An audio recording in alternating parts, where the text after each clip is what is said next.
Hey guys, this is Pastor Ron. I'm up on the almost top of the mountain.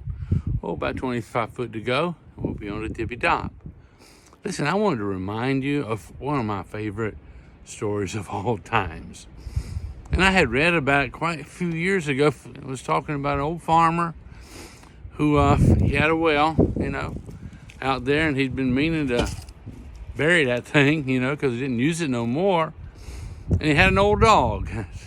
And one day, somehow or another, the dog fell into the well.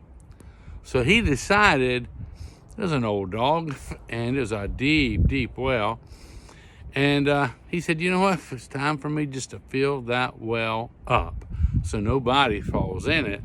And the dog is old, and, I'll just bury the dog at the same time. So he pulled in a big old truck full of rocks and dirt, and he began to shovel all that dirt and rocks and all down in the well. And as soon as that first shovelful hit the bottom of the well, the dog started barking and howling and carrying on like crazy.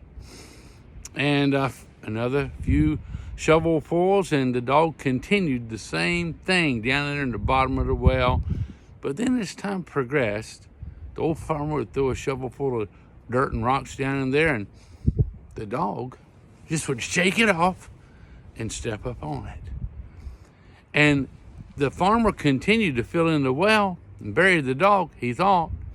But every time a shovel full of dirt and rocks came down, the dog would shake it off and step up on top of it. And he continued that until finally that old dog stepped right out of the well.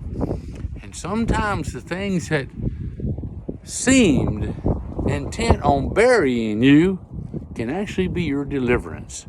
And because that dog shook off the fear, the worry, the circumstances, all the situations that seemed to be against him, shook it off. And then he just stepped up a little bit higher. And before you know it, he stepped out of the well and he was free.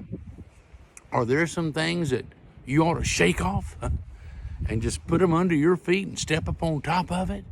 And although it looks like it's intent on burying you, shake it off. Don't let it get a hold of you. Don't let it stick to you.